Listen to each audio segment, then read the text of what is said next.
So let's talk about, in a world of AI, what are the skills that survive? And what are the professions that you believe survive? If you've got children, Daniel. When they come to you and they say, Dad, I'm hearing about all this AI stuff and I've seen these robots in China doing backflips. What should I be learning now to make sure that the next 20, 30, 40 years of my career is prosperous? It's the entrepreneurial skill set that is the most important skill set. It is essentially the skills of identifying an opportunity, prototyping fast and cheap experiments to see if you've got something that people want, taking it to market, making your initial sales, scaling up to your addressable market, and then exiting and then coming up with a new idea. Because even if you're in a big corporate, they're going to want to prototype things, they're going to want to spin out new products, they're going to want to come up with new initiatives, and we need to step through that process of, is this a good idea or not? Can we validate it? Can we scale it? Right? And you want to go through that process as fast and as cheap as possible, the way an entrepreneur would. And on that first point of identifying a good idea, now, is there any way to know if the idea that I have is a good idea or a bad idea? Yeah, this is a step that entrepreneurs call validation. And the rookie entrepreneurs that fail, they don't do this step very well, right? So they don't do market validation, they don't do product validation. They simply get excited about an idea and then they go all in on the idea.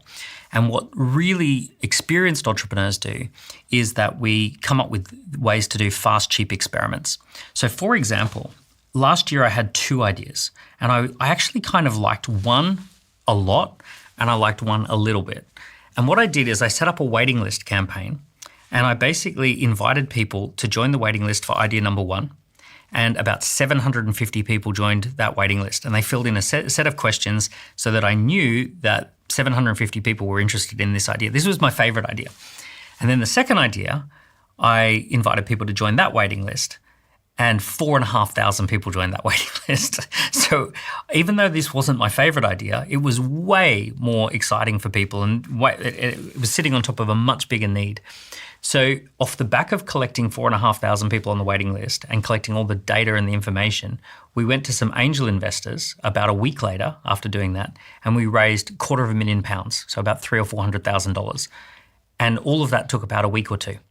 With that example, how do you know that the business itself and the delivery of that idea actually meets their expectation? Because I can think of multiple examples where someone clicked on an idea that I had, but actually the delivery of that idea fell short of expectation. Because sometimes things can sound good when you see the flyer or the poster or the advert, but the reality of the experience is actually not that great. So let me walk you through the 6 steps quickly. Step 1 is called founder opportunity fit. And founder opportunity fit is finding something that you want to do. Step 2 is validation, right? So this is where we actually try and see, is there a market? Could we build something? Could we sell something, right? So that's 2 validation. Can we build it? Can we sell it? Step 3 is called product market fit. And this is the next step where you're actually trying to figure out, can we actually make this live up to people's expectations so that they really like it? Is there a group of people who buy this and they're happy with the purchase? And we want to do that carefully and cheaply. And then finally, once people say, or the next step, once people say, yes, we can do that, we go to market. And go to market is making sales. And then after going to market, we scale up, right? Step 5. And then the final step is we exit. So we go through those 6 steps and we call that a value creation loop. And that value creation loop goes through those 6 steps and each step has its own little job. And what we're trying to do is just validate, go to the next step. Achieve the milestones, go to the next step. And that's how we do it as entrepreneurs.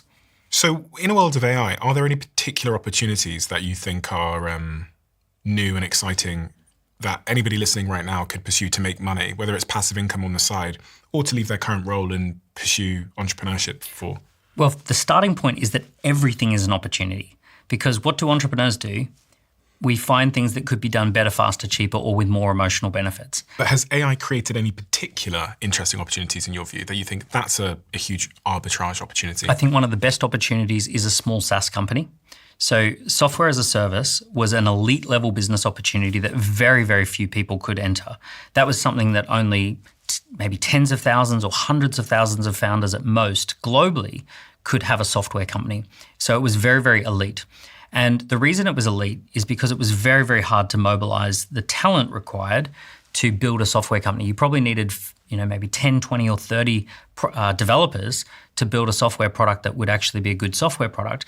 You needed to raise millions of dollars to get through the costs of developing software companies.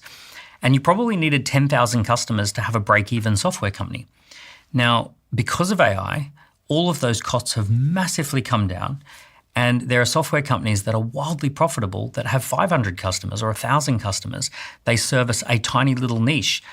They attach a community and some media and some training to those little software niches.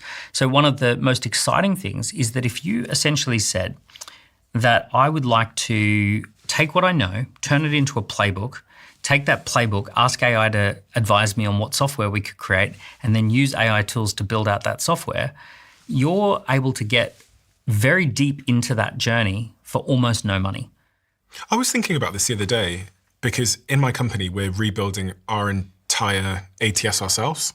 So an ATS is basically the system you use when you recruit people. Everyone's name goes into the ATS. It's kind of like a search Applicant engine. tracking system. Yeah, like a database of where candidates who have applied for your company currently are.